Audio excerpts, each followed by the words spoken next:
Bonjour à toutes et à tous, je vais donc vous montrer la suite.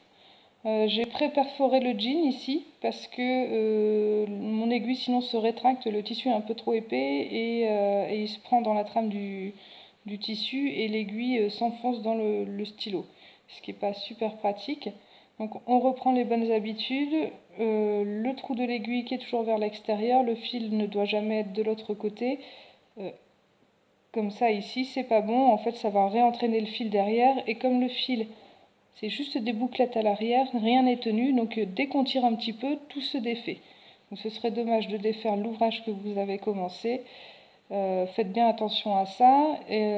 Ensuite, la deuxième main va servir forcément pour bloquer les bouclettes dehors. À l'extérieur. Donc vous me direz 10 fois bloquer les bouclettes sans vous tromper. Donc je fais tout le contour du bonhomme en broderie et l'intérieur je ferai la version qui a l'air d'être plus officielle, en tout cas qui est plus connue. J'ai eu plus de facilité à trouver des explications, c'est celle avec les bouclettes qui ressortent. C'est parti pour la broderie. Donc hop, un petit coup de punch, on bloque à l'arrière, on ressort et on reprend dans les trous que j'ai fait tout à l'heure qui ne partent pas. Hop, voilà.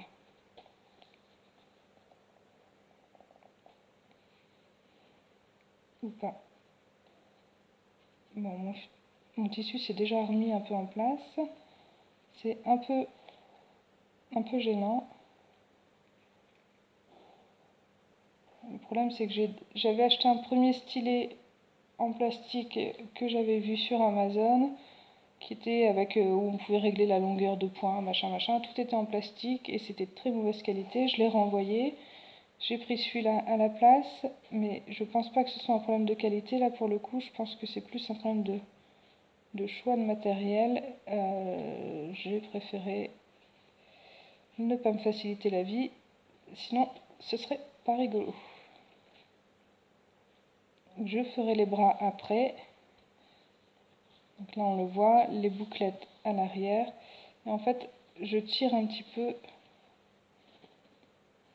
pour que les broderies se fassent bien. Alors il faut en faire attention quand on tire, de bien tirer sur l'ensemble des bouclettes. Sinon c'est un coup à ce qu'il y ait une des bouclettes derrière qui s'en aille. Et là vous pouvez tout recommencer. Je bloque le fil à l'arrière et je punch. Je pense que je ressors trop mon stylet à chaque fois. En fait, il est entraîné. Le tissu est tellement épais et serré que quand je ressors mon poinçon, ça ressort d'un coup et ça met trop de fil. Parce que en théorie, dans le livre, on ressort tout doucement et on fait traîner le long du tissu et ça fait tout de suite, ah bah voilà, comme ici, un joli point de broderie. Il n'y a pas besoin de tirer les bouclettes derrière.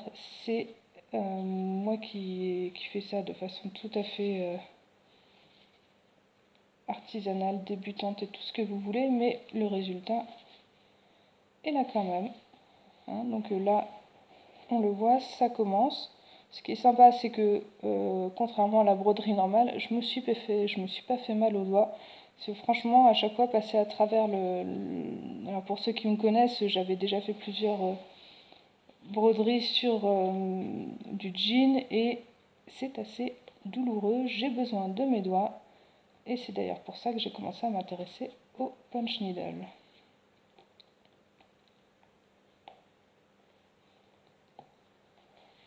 Voilà, donc on va faire tout le long. Je ne vais pas vous faire toute la vidéo en le faisant. Je pense que là on a été bien voilà, perpendiculaire, on bloque derrière et après on ajuste tout doucement si nécessaire. Je suppose qu'avec la pratique il n'y aura plus besoin d'ajuster, en tout cas j'espère. Après c'est pas non plus très grave. Je vous montre un premier. Je vais finir hors caméra parce que ça sert à rien de faire une vidéo qui va durer 3 heures, vous allez vous ennuyer. Et je vais vous montrer dès que c'est fini et quand on commencera à faire les bouclettes en espérant que j'arriverai à obtenir un résultat à peu près un peu plus régulier que celui que l'on voit pour l'instant derrière. Au revoir, bonne fin de journée.